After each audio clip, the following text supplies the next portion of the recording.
Hey everyone, welcome back to another video in our series on predictive analytics.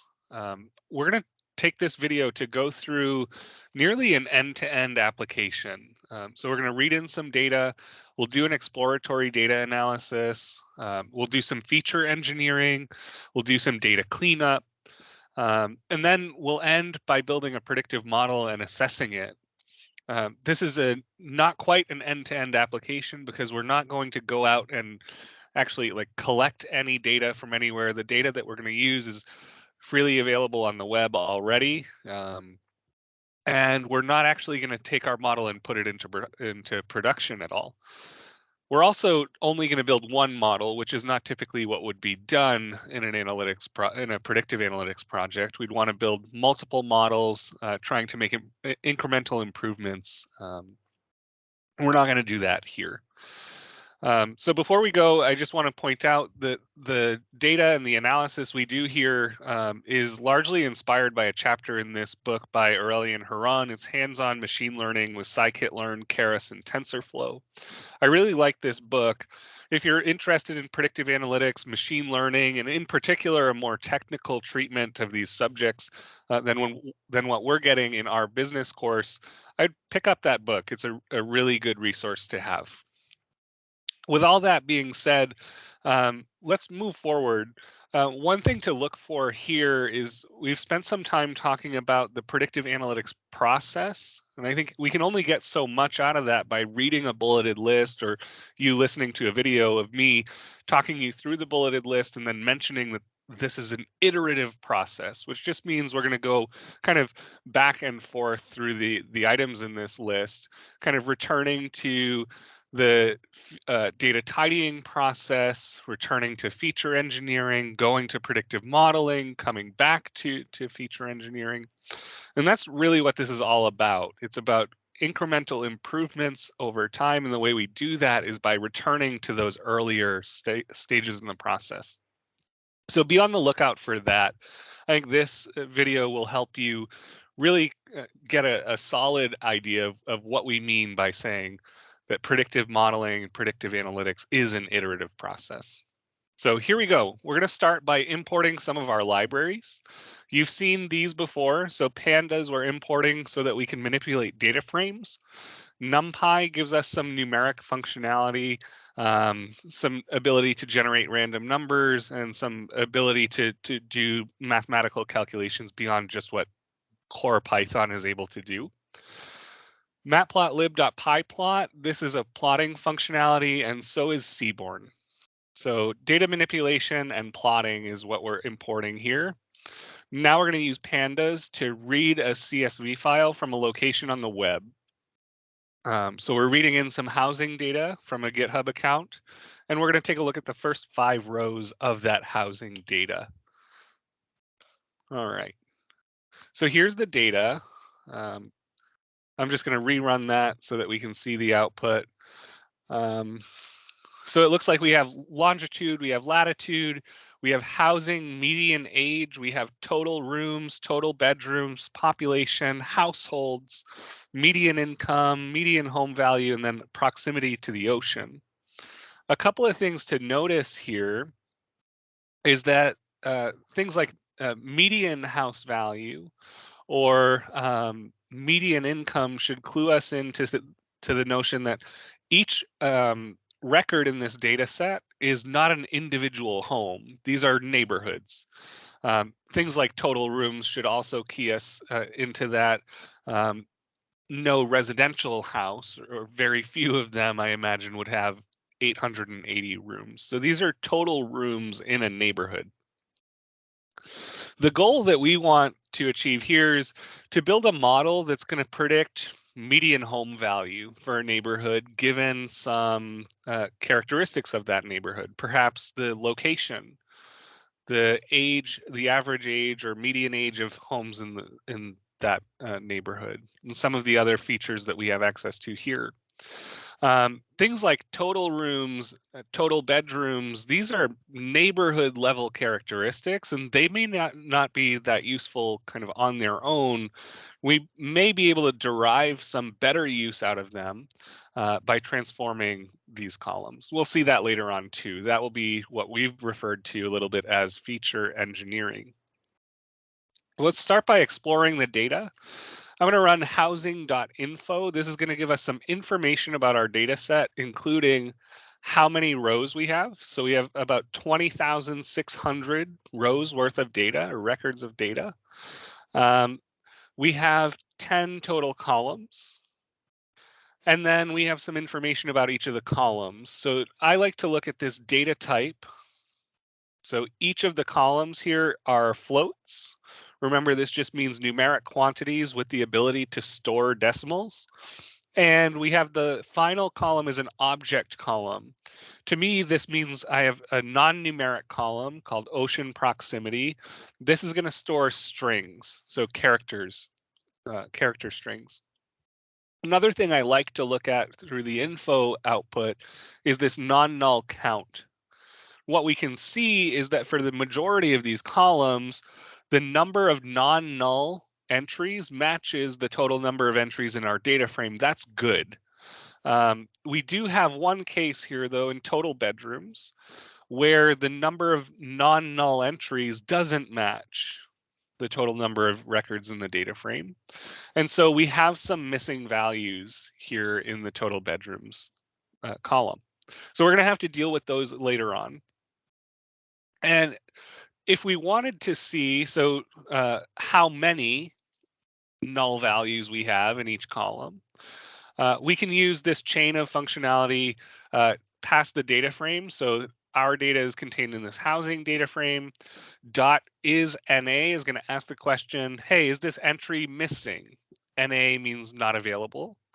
And then .sum is going to sum down the columns. So I'll get a total count of missing values in each column. And we can see what we saw from the .info output. But we have the advantage here of seeing, oh, there are 207 entries in that total bedrooms column that we're going to need to find a fix for. None of the other columns have issues, though, or at least it doesn't look like they have issues right now. Perfect. So now that we know a little bit about our data and we have a heads up that we're going to have to work with this total bedrooms column a little bit to either remove those missing observations or to somehow impute them. Excuse me. We can move forward. And what we're going to do now is we're going to split our data into training, test, and safe sets. We're going to use train, test, split, which we've seen before to do this. So I'm going to go to scikit-learn, and I'm going to go to the model selection submodule. And from there, I'm going to import train, test, split, which is this functionality that allows us to take our data and split it into pieces. We're going to use train, test, split twice, again, because we want 3 sets. We want a training set, we want a safe test set, and we want a safe set. So this first line is going to take the housing data. We're dropping that into the train, test, split functionality. We're defining that the size of our training set should be 75% of our total observations. So the majority of our observations are going to go into this training data set. And this last argument here, the random state, ensures that every time we run this notebook and every time we run train, test, split with this seed and a data set of containing this number of records, we'll get the same records falling into the training set. So we're not going to have any mixing between training, test, and safe sets if we run this function multiple times. So this is going to split our data set up into 2 piles, the training pile and then a temporary pile. The training pile is going to contain, again, 75% of our observations. We're controlling that here. And then we're going to have a temp pile, temporary pile, which will contain the remaining 25% of observations. We're going to then take that temporary pile and split it. We'll split it into a safe set and a test set. So those are here. We're taking the temporary data pile. We're going to split it. The test set size is going to be 60% of this remaining data. So it's going to be a little bit more data in the test set than in the safe set. And we're going to use another random state here. There's no meaning behind these values. Random state is 370 here. The 570 is the the course number. It's the graduate level course for predictive analytics that I'm teaching, and the 370 is the undergraduate version, so the course number for that undergraduate version. After doing this, we'll have 3 piles of data. We'll really have 4 piles, but the temporary pile is just being discarded. We're not doing anything with it from here. So we can do a sanity check to make sure that the number of records in the training set plus the number of records in the test set plus the number of records in the safe set should match the total number of records in the housing data set. Essentially here we're doing a lazy check to make sure that we haven't lost data and we haven't duplicated data. So we're looking for this to output a true. If it outputs false, we have a problem. And then we're going to print the header of the training data. Okay, perfect. So our kind of lazy sanity check returned true. This indicates that it's unlikely that we've lost data or have duplicated data. You can see that the indices now have been shuffled. So I don't start at index 0 anymore like we did up here. So these were all in order. Train test split shuffled our data, shuffled the rows around, and that's how it split our data into training, test, and safe sets. Great.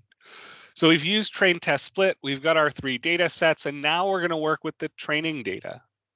Remember, we want the test and safe sets to be held off to the side. They're validation data, and we don't want to know anything about what's in those. We definitely don't want our model to learn anything about what's in those sets. If the model does get information about what's in those sets, they're not unbiased tests for our model performance anymore. All right, so we'll move into exploratory data analysis. This is a step in any analysis that we're going to do. It's all about understanding our data. And this, for a predictive task, is going to really inform how our models are constructed. So this is going to tell us which variables are potentially useful. But for now, let's just get a better understanding of the data that we're working with. We're going to build a scatter plot. We're going to take the x-coordinate is going to be defined by the longitude column in our data frame, and the y-coordinate will be the latitude column in our data frame. Then I'm just going to put labels on here. So the x label is going to be longitude and the y label is going to be latitude. It's always a good idea to label your plots to give them some context. And so here's a plot of the longitude and latitude of all of the neighborhoods that we have data on, at least in the training set, right? This is all coming from training data. None of the neighborhoods from the safe or test sets are here. This is really interesting because I think we can tell potentially what state in the United States all of our data is coming from. The plot's informative in that way, but it suffers from overplotting. We have these dark masses of plots, and it's preventing us from an understanding of like how dense are the neighborhoods in here. And so what we can do to improve this plot a little bit is to add an alpha channel. Alpha is going to govern transparency. So we're going to set alpha to 0.1. The smaller the alpha value, the more transparent the points become. And then when I get points added on top of one another, the color becomes darker. So the color is additive. So this is the same exact plot. The only difference is we've added alpha. And now we can see some really transparent points and then still dark blotches of points. But these dark blotches are where we have lots and lots of neighborhoods or data on neighborhoods. So it looks like we're working in California. And we've got neighborhood housing data, and near the cities, so San Francisco, San Jose, Los Angeles, we've got a lot of data, a lot of neighborhoods. Okay, what can we do to add more information to this plot? And it might be interesting to see where the most expensive houses are and where the most population dense places are. What's a really dense neighborhood? And so we're kind of like tricking out our plot here. I'm going to make the plot region a little bit bigger. So plt.figure allows us to set information about the plotting region. We're going to set the figure size to 8 by 6. Then we're going to build our scatter plot. So plt.scatter, x is longitude, y is latitude. Alpha now is 0.4. So we've just changed alpha from 0.1 to 0.4. All of this was in the original plot. Now we're going to set S. S is going to govern the size of the points in the scatter plot.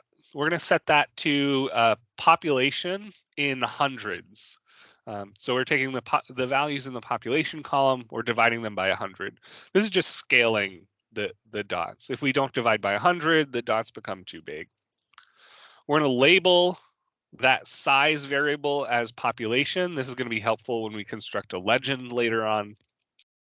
Then the color of the dots, we're going to assign using the median housing value. And we're going to use a color map. So this is just going to define the colors that we're using. There are other color maps out there. You can choose your favorite. So all of this code is defining the plot. The plot is going to be a scatter plot. That's defined by what we're seeing after PLT dot. Scatter plots need at a bare minimum an X and a Y coordinate. We're adding beyond that some transparency. We're allowing for the dots to be different sizes. Those different sizes will be determined by the population of the neighborhood. We're allowing for the dots to be different colors. The color of the dots will be defined by the median home values. And that's the plot we're going to get. So we're going to get a scatter plot with differently sized dots and differently colored dots. We're going to add a color bar. So this is like the legend for that color variable. We're going to add a legend for the other items. So the only other item we have here is the size. So we're going to have a population legend. And then we have the X and Y label. So we've built a more advanced plot, a plot that's going to show us some more information, but hopefully not too much information. Hopefully this plot will be really informative. Okay. So this looks actually quite pretty. We can still see that we're working with data that looks like it's from California. We have really high valued properties. So the yellow and red dots are the highest, most expensive properties near the ocean, and in particular near those city areas, San Francisco and San Jose and Los Angeles.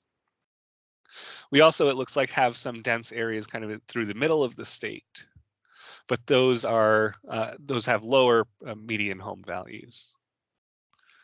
Great.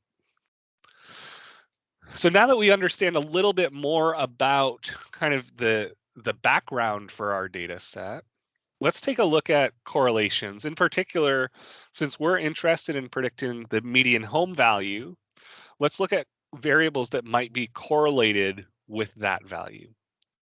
So I'm going to create a correlation matrix. Doesn't matter what we call this thing. Remember, this is just Python taking out a cardboard box, and we're having Python write core matrix on the front of it. Python doesn't care what we write on the front of it as long as it can go out and find the box if we ask for it back. We're going to take our training data set. Remember, everything we're doing here is with the training data. We don't want to know anything about what's in test or in safe. So train is the only thing we're using. .core will compute correlations between the numeric columns in our data set. Then we're going to take the correlation matrix. We're going to look at only the column corresponding to the median home values. So this will be correlations with that variable. And we're going to sort the correlations from highest to lowest. All right. So no surprise here, median home value is perfectly correlated with median home value. And then we get kind of a ranking of the other variables. So median home value is highly correlated with median income. That's to be expected. Median home value is only slightly correlated with total rooms, median home age.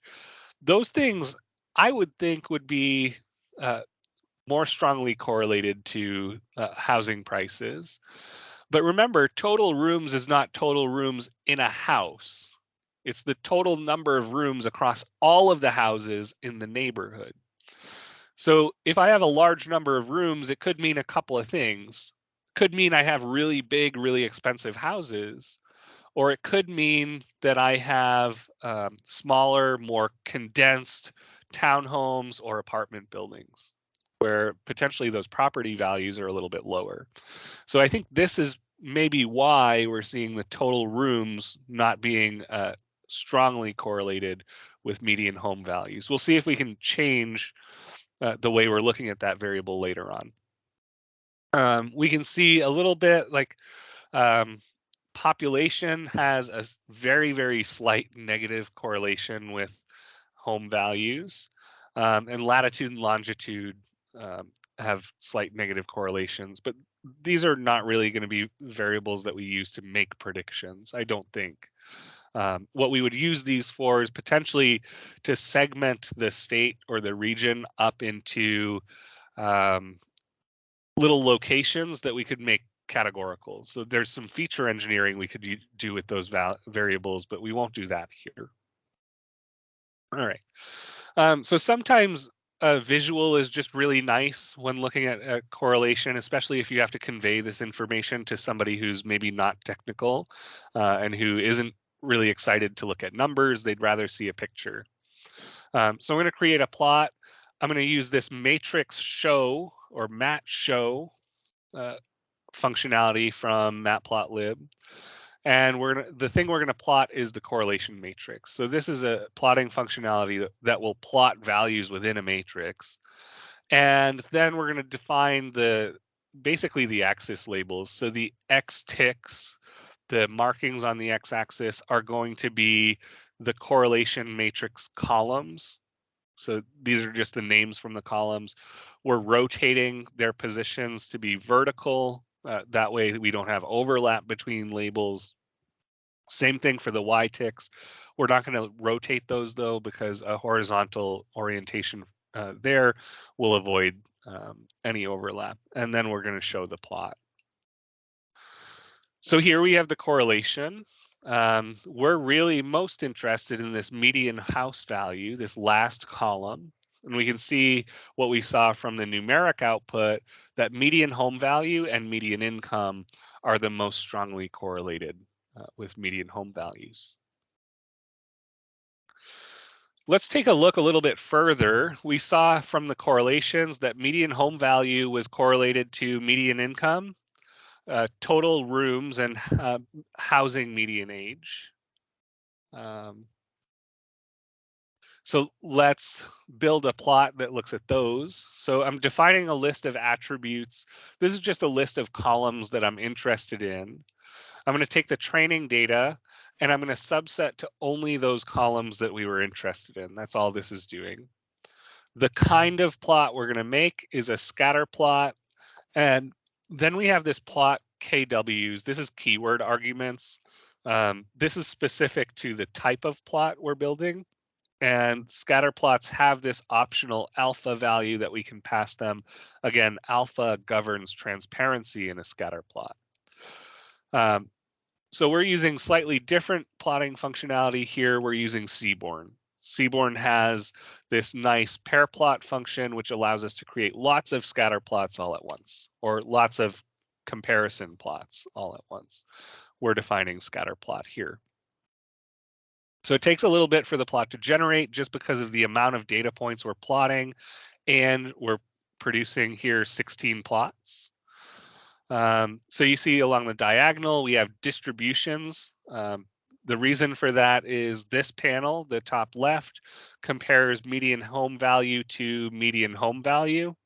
If we were to plot that in a scatter plot, we'd just get a straight line. That wouldn't be very interesting. So a density plot or a histogram shows us the shape of the distribution of that variable. For any of the other plot panels here, we can look across the row. So any plot in this top row is going to have median home value along the vertical axis. And if we're interested in, say, this plot here, this looks like there's some correlation between median home value and whatever other variable this is. To determine the other variable, we'll just look down. And this is median income. And so again, no surprise there. We had in the numeric summary and the correlation plot that there was a strong relationship between median income and median home value. So this panel of plots just gives us a little bit better insight as to which variables are related to which other variables. So this seems to be the most interesting plot out of this group. Let's take a look at it a little bit closer. So we're going to build a scatter plot, but now instead of latitude and longitude, X is going to be the median income, Y is going to be the median home value. Median home value is the thing that we're trying to predict through this application. So that's typically going to stay as the y-axis in our exploratory plots. Again, we're going to add an alpha channel to give us transparency. That's helpful because of the sheer number of data points that we're working with. We have, in this training set, probably over 15,000 data points. We're going to give labels. So the X label is median income, the Y label is median home value. And let's take a look. So here's that plot isolated. And we might notice something interesting here beyond simply the strong relationship between median income and median home value. It looks like there's this kind of dense horizontal line at a home value, median home value of $500,000. That's kind of an artifact of the data set that we're working with, and it's really unfortunate. It seems like what happened was at the housing department or the tax department where the data was collected, any home that was or any neighborhoods that had a median home value exceeding $500,000 were just capped at $500,000 for this data. So we don't know if a house here is labeled, or if a neighborhood is labeled as having median home value at $500,000, we don't know if that's truly $500,000 or if it's higher than that. So it's an artifact of the data collection and data maintenance, but unfortunately, this is the data that we have to work with, so we're stuck with that. There are some decisions we could make. Perhaps we could say, well, any neighborhood that is listed at median home value exactly $500,000, maybe we throw those out and we say we can't use those. But then our ability to answer a question has kind of it's been deteriorated a little bit, because now if we've gotten rid of the homes that are valued at, or the neighborhoods, sorry, that are valued at $500,000 or higher, now the model that we build can only be used to predict home values or median home values for neighborhoods where the median home value is going to be less than $500,000. So it won't be a useful model for the more expensive neighborhoods. Now we can argue that that's fine, because here with this data, our model wouldn't be useful for predicting high value, the median home value for high valued neighborhoods anyway, because of this capping that had been done. So just to think about some of the decisions you have to make on your way to conducting an analysis and the impact that those decisions are going to make on the types of questions your model is ultimately going to be able to answer. For the rest of this notebook and video, we're just going to leave those $500,000 median home neighborhoods in our data set. We're not going to do anything with it, but you could improve our analysis by removing those. And I encourage you to actually reproduce this analysis. You'll have the notebook. Reproduce the analysis, but without those homes. See if your model performs any better. So now, again, we understand a little bit more about median home values. One thing we didn't do here that might be worth doing, I'm going to code on the fly, so we'll probably end up with some errors here. It might be interesting to look at whether median home values are associated with proximity to the ocean. So let's try that. So I'm going to use, I think Seaborn is probably best for this. I'm going to use a box plot. I'm using a box plot because the proximity to the ocean is a categorical variable, but the median home values is numerical. So we're going to set X to be the ocean proximity column of the training data set, and Y to be median house values. And let's see if this works. There we go. So we see a plot now. We see that inland homes They have a much lower median average value. Um, the homes that are on the island, there's just a couple of those in this data set. They're higher valued on average. Near the bay, near the ocean, those are approximately similar in median value. And less than 1 hour to the ocean, those homes are slightly lower valued than near the ocean or near the bay, but on average higher valued than the inland homes. As a reminder for box plots, anytime you're seeing the dots kind of extending beyond these fences, those are outliers. So the inland homes have a lot of outliers. They can be very expensive, but the majority of those neighborhoods are less expensive. Okay, so we produced that plot. I'm just going to get rid of it in the notebook since I don't have any narrative around it. But again, I encourage you to open up the notebook and change the analysis that we're doing here. So let's return to those total rooms and total bedrooms variables for a second. We remember from the correlation plot and correlation analysis that we did that these variables were not strongly related to median home values. That's kind of disappointing because we would expect that total rooms or total bedrooms is related to the size of a home. But again, these are neighborhood-wide metrics. So total rooms isn't the number of rooms in a house or the average number of rooms in a house. It's the total number of rooms across the entire neighborhood. So we do better, I think, to have a metric that covers the average rooms per house or the average number of bedrooms per house. Let's see if we can get build out those features because we do have the total rooms, the total bedrooms, and we have the total households column to work with. What we're going to do now is we're going to go back to the original housing data set to build out these columns. I prefer doing this for a couple of reasons. The biggest reason is that doing this with the housing data set, we only have to do it once.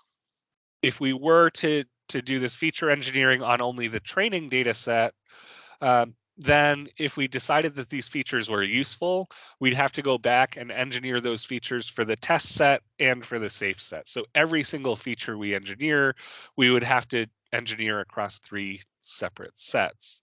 Here, doing it with the housing data, we only have to do it once, which is a little bit more efficient. So let's define a new variable in our data set called rooms per household. We're going to take the total number of rooms and we're going to divide it by the households. Now, it's important to note that this operation is just happening across rows. So no information is going to be exchanged between the training data set, the test data set, or the safe data set. So we're not worried about data leaking here. We should, though, be careful about that. We'll similarly define the average number of bedrooms per household. We'll do that with the total number of bedrooms divided by the households and bedrooms per room. So this might be an interesting metric because if a house is mostly bedrooms, it may be kind of an apartment building. It may be lower valued than in a house where it has 2 or 3 bedrooms, but then lots of other rooms. So this might be an interesting variable to consider. So we'll take the total number of bedrooms and divide it by the total number of rooms. And then population per household. So how many people on average are living in a home? So a metric to maybe uncover, do we have apartment buildings, townhomes, duplexes where potentially the value of those homes are a little bit lower? Once we've done this, as a reminder, we did all of these we engineered all of these new features on the housing data set. Let's resplit our data. So we're going to take that housing data set, which now has these new columns. These new columns would not be part of the training, test, and safe sets that we already built. So we've engineered these later on. They were added after train, test, and safe were built, and so they don't exist there yet.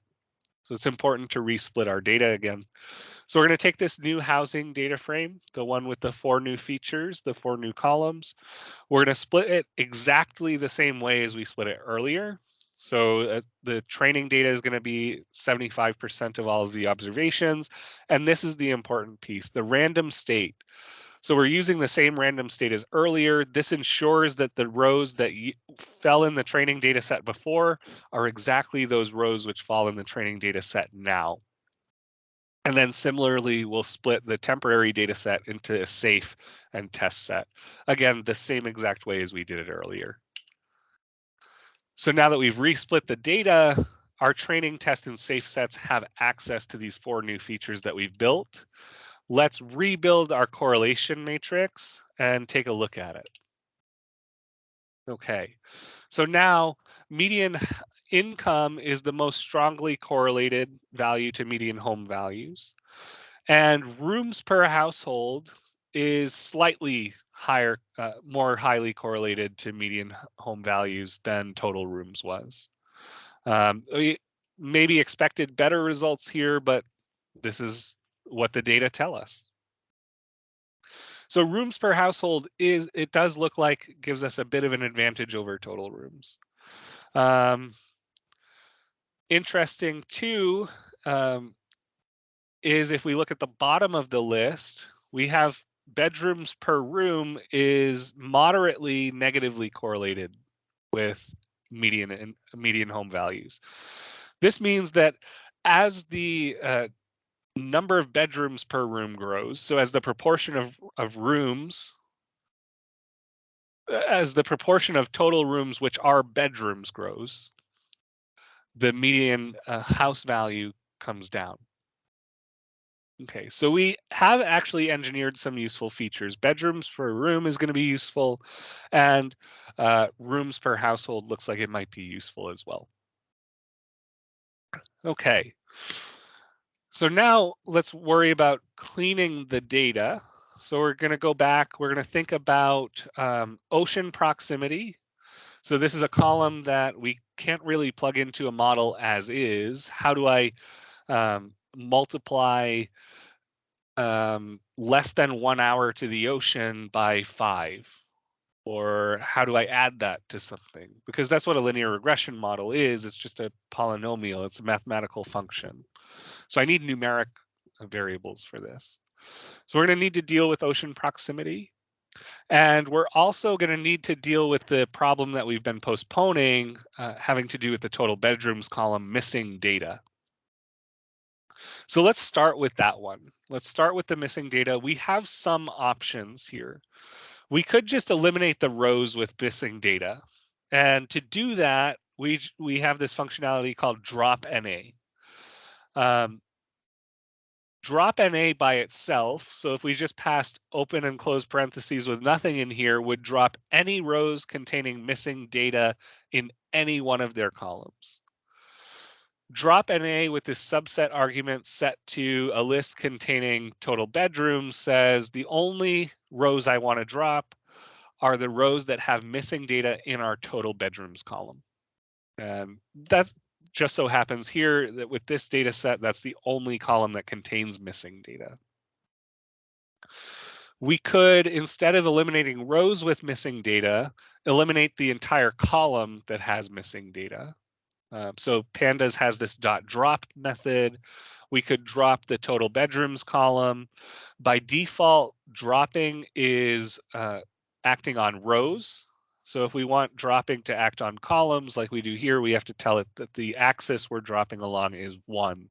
1 is the column axis. The default axis 0 is rows. So anytime you want to drop columns, you've just got to remember this extra axis argument. We could also just impute the missing values, which is actually the course of action we're going to take here. And there's a couple of ways to do that.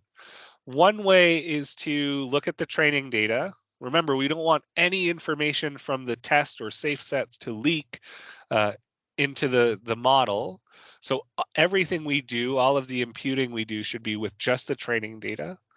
We're going to look at the total bedrooms column. That's the one that we have missing data in, and we're going to compute the median. and we'll just store that somewhere. Once we have that median number of total bedrooms for the training data, we can go back to the housing data frame and fill in any missing data or any missing cells that are missing a value with that median that we computed. This extra argument in place equals true says that we should make that change and make it permanent. So if you were to omit the in place equals true argument, Python would fill in the missing values with the median, but then immediately forget that it had ever done that. So you either have to use in place equals true, or you have to say, where did we go? We would have to say housing equals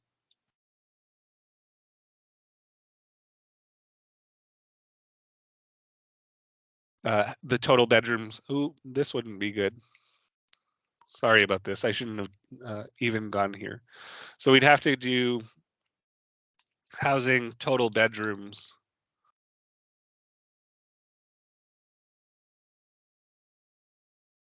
equals the total bedrooms column of the housing data frame with the missing values filled in by the median. It's much cleaner to use the fill NA method. Sorry, to use the in place equals true argument. All right, so I'm going to change that back if it'll allow me to. And then we'll be back on our way. So another way to fill in missing data is to use some scikit-learn functionality. Scikit-learn has a variety of imputers. One of them is called a simple imputer. This would allow us to fill in missing values with things like the median, the mean, the minimum, the maximum, just filling in with a summary statistic, essentially.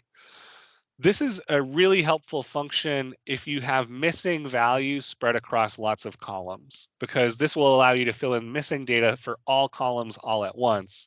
Whereas with the method we just looked at, we'd have to do this once for each of the columns we had missing data in. We'd have to compute the median for the particular column, fill in the missing values for that column, go to the next one, compute the median, fill in the missing values. And so it can be kind of tedious, where the simple imputer does it all at once.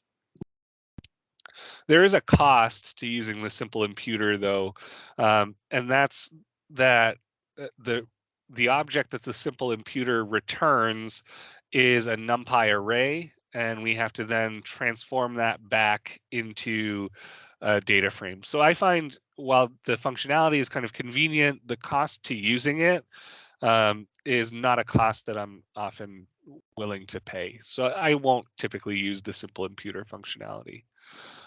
There are lots of advantages to doing it, though. So you can read through the notebook and see the steps involved in using simple imputer and any of the other imputers actually with scikit-learn. But I'm going to move forward with this more simplistic method of looking at the training data set, identifying the total bedrooms column and computing the median, storing that in this total bedrooms median object. Then once we've done that, because this only used information from the training data, we're not worried about any information leaking between the test, from the test or safe sets into the training data.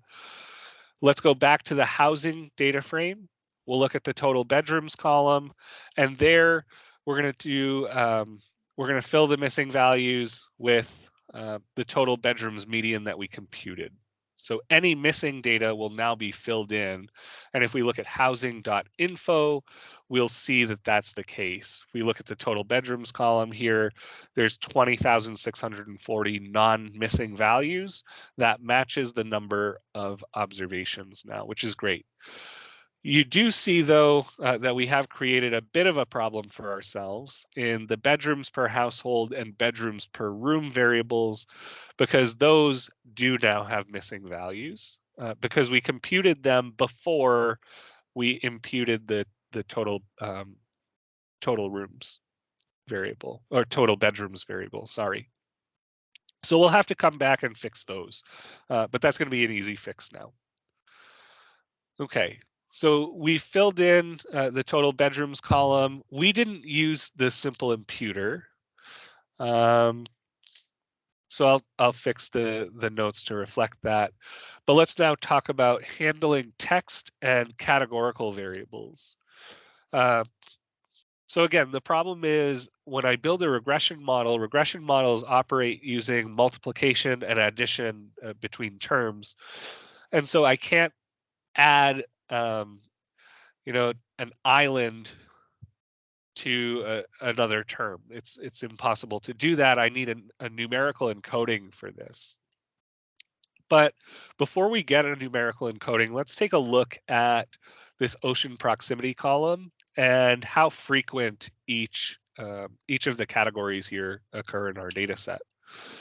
And again, we're looking just at the training data here. We don't want any extra information that we or our model shouldn't have access to. We want those test and safe sets to remain unbiased assessments of our model's performance.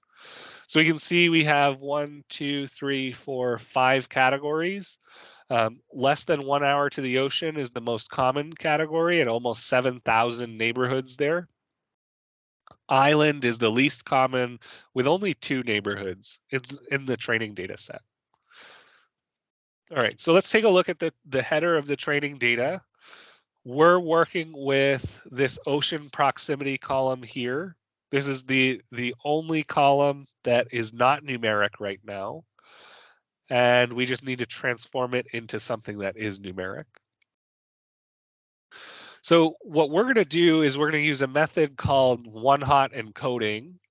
This is basically just going to build a series of columns where each column takes on a value 0 or 1. So I'm going to have a column for, let's say, inland. That new column for inland, if it takes on a value 0, will indicate that the neighborhood we're working with is not an inland neighborhood. If that column took on a value 1, that would indicate that the neighborhood we're working with is an inland neighborhood. And you'll see this in action when we actually use the functionality. Again, there's some scikit-learn specific functionality here, but Pandas also has some functionality that we can use. And for us in this application where we're not really trying to automate anything, we're kind of just running an analysis one time. The Pandas functionality is more convenient because we consistently stay in this data frame structure. So here's what we're going to do. We're going to take out a new cardboard box. We can think of this as taking out a new cardboard box. We're going to write housing underscore dummies on the front of this.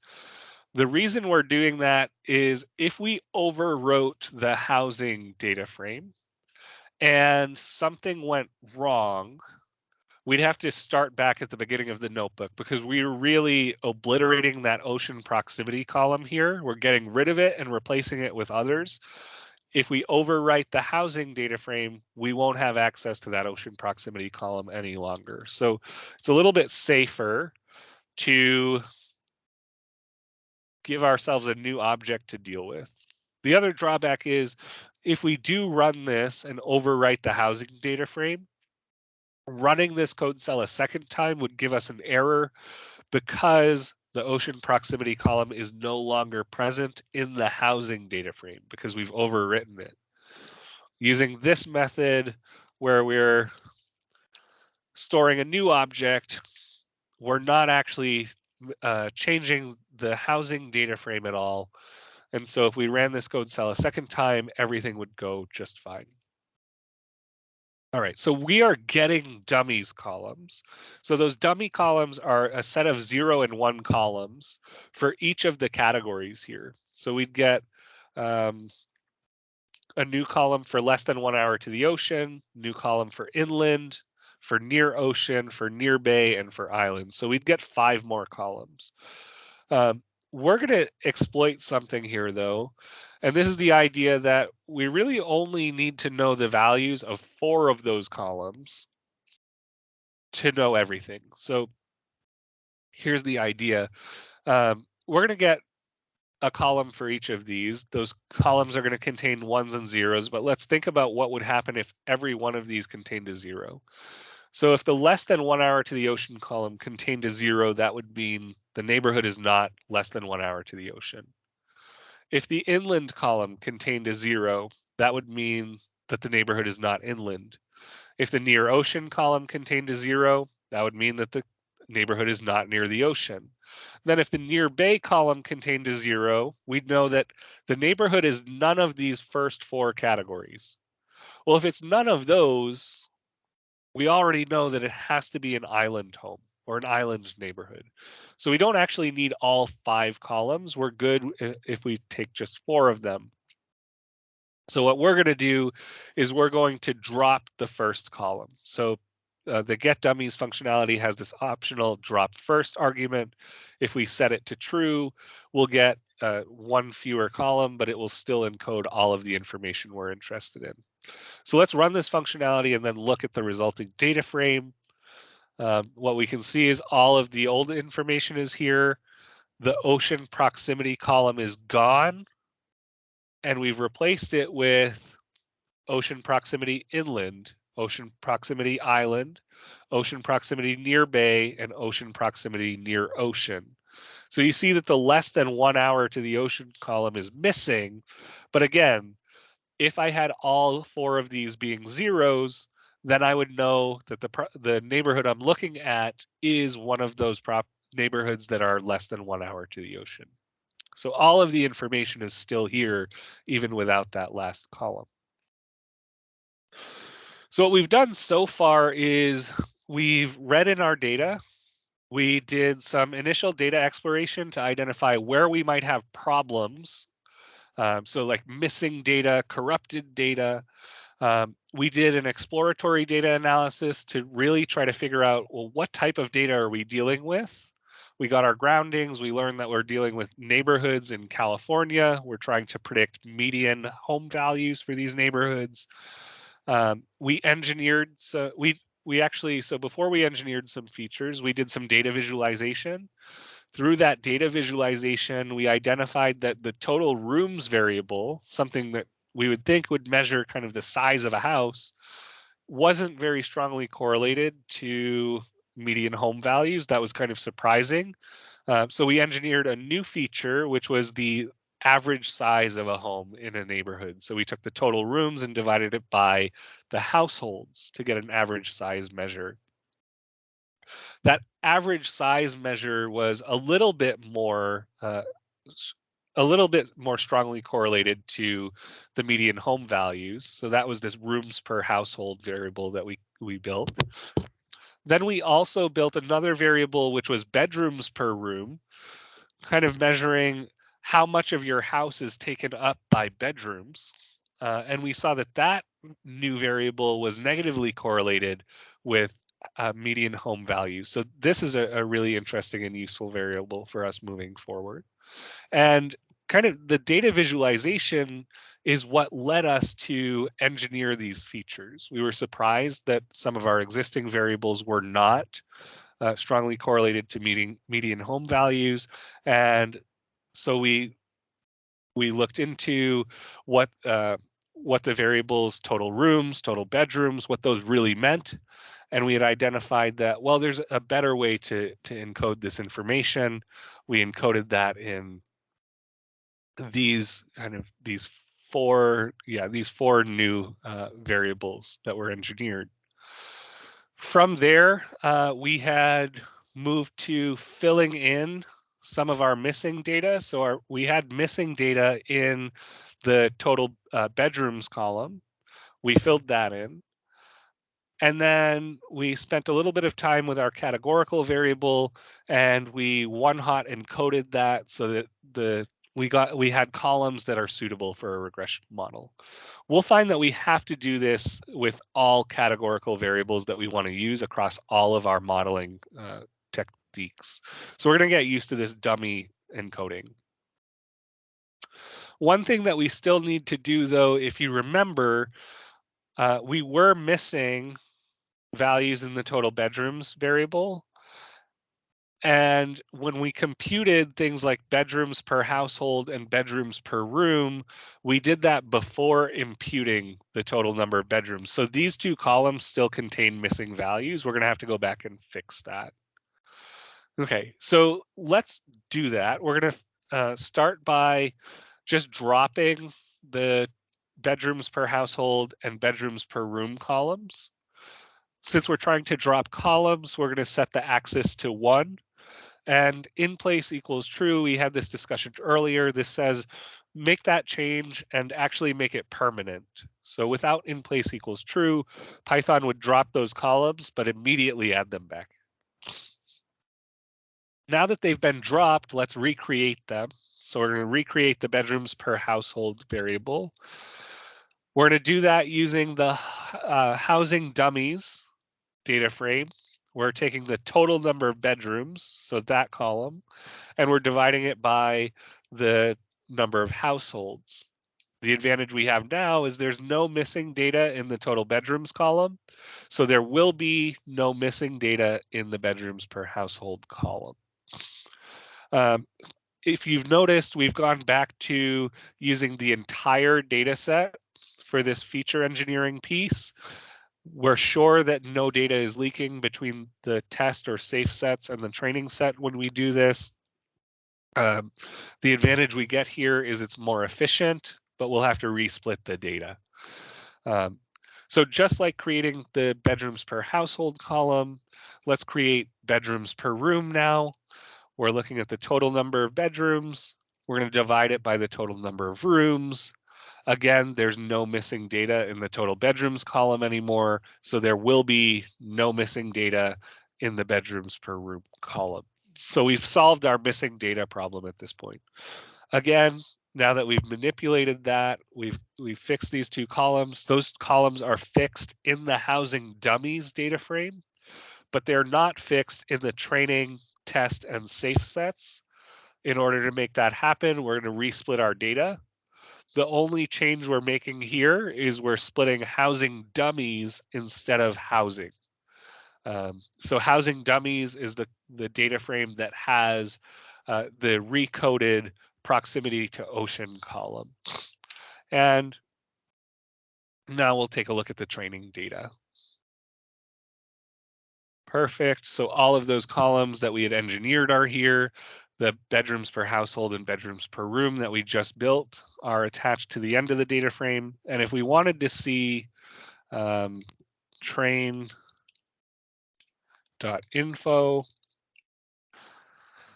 we can see here that there are no missing values in the entire training data set. And if we looked at housingdummies.info, we'd see the same thing there.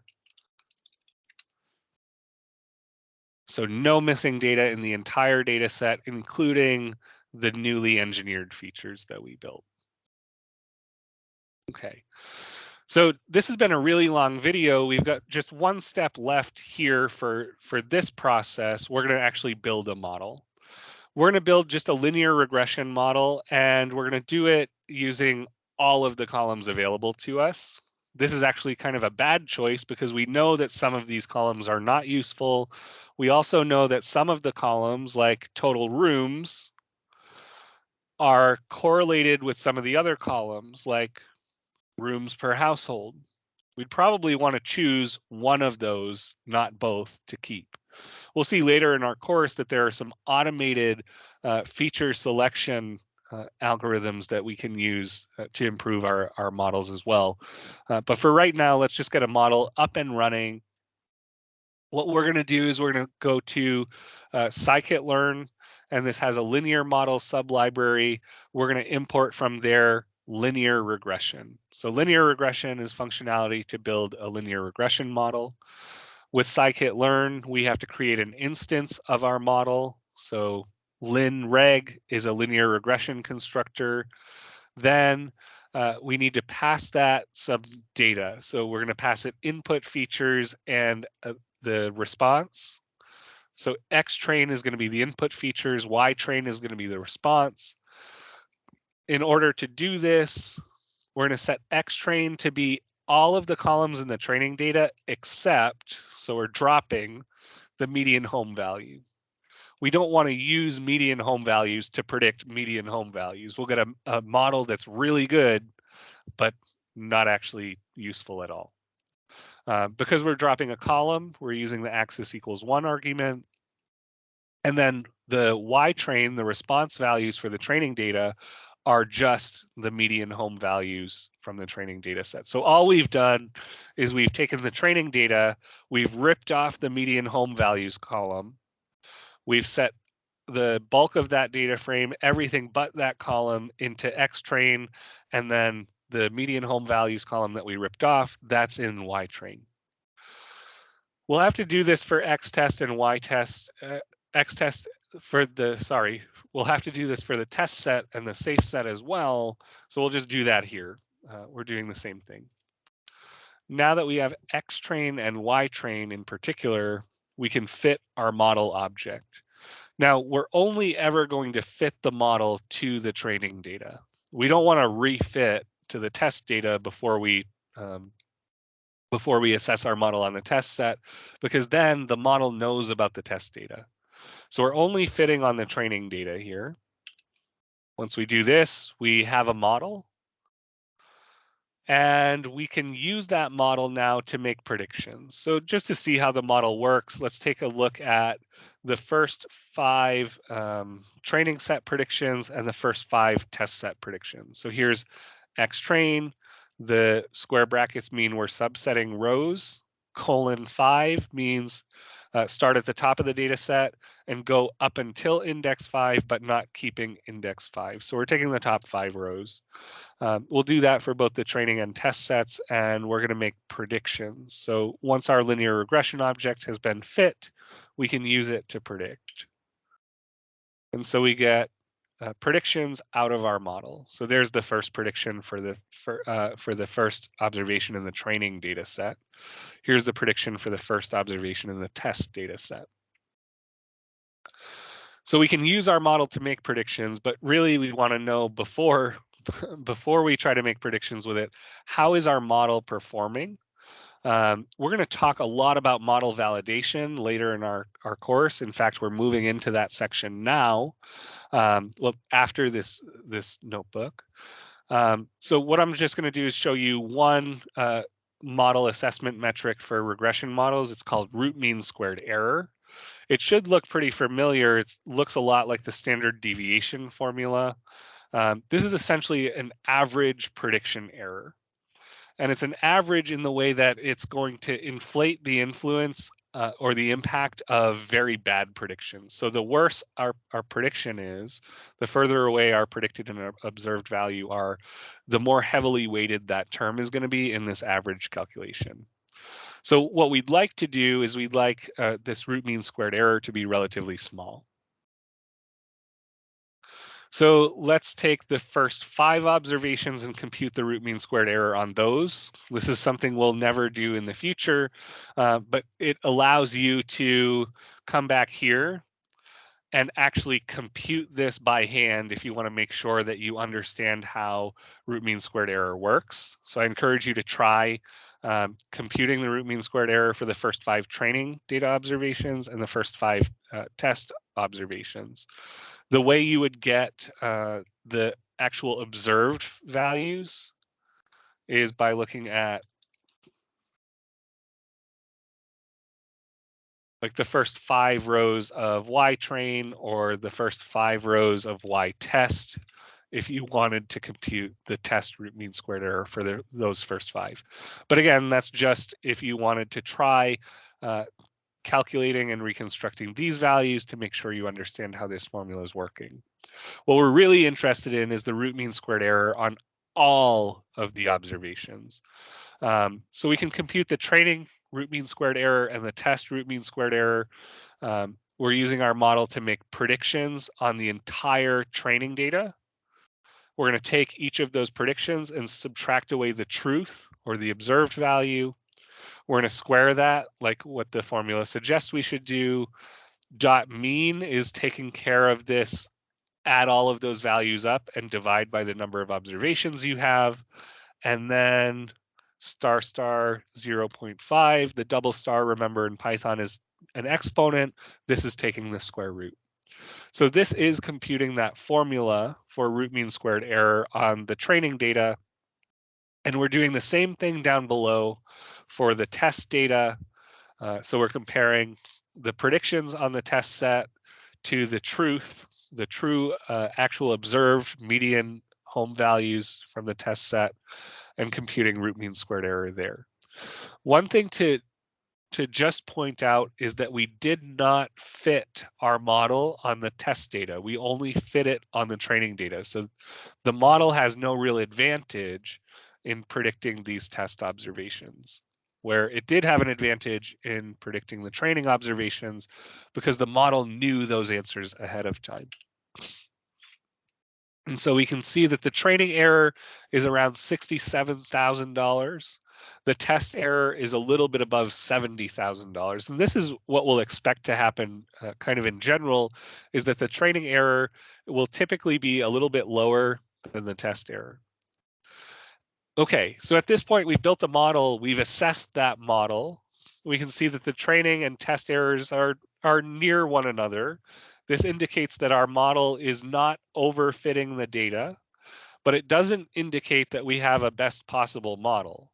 What we do at this point is try building new models, maybe a new linear regression model that uses some different predictors or doesn't use some of our predictors, or something like a tree-based model or another model class altogether.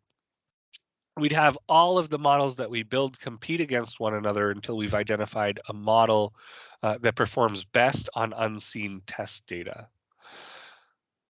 And that's how this process is iterative. So this has been a long enough video. It's over an hour already. Just to recap, this has been a nearly end-to-end analytics project. You saw things here like reading in data, doing an initial exploratory analysis to kind of identify the types of data we're working with, any problems with the data set like missing values. We did an exploratory data analysis that included looking at correlations, but also plotting. That plotting that we did kind of led us to some feature engineering, which made us go back to kind of working with the raw data, some data manipulation. From there, we had to go back and tidy data. So we had the missing data to deal with. We had to decide whether to drop those missing values altogether or to impute them. We chose to impute by using the median. Once we had imputed, then we had to go back to the feature engineering stage to re-engineer those features because they were missing data. So the missing data was kind of inherited. Once we had kind of bounced back and forth between data visualization, data tidying, feature engineering, we bounced back and forth there a bunch. We moved forward to model construction. We built a model. We assessed that model. And from here, we would go back to some exploratory analysis, some feature engineering, some new model construction, and we would bounce back and forth here for a while until settling on a model that we thought we couldn't improve on, or at least a model that's performing well enough that we want to operationalize it.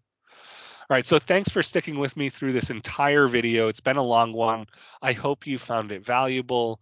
I'll see you next time. Take care, everybody.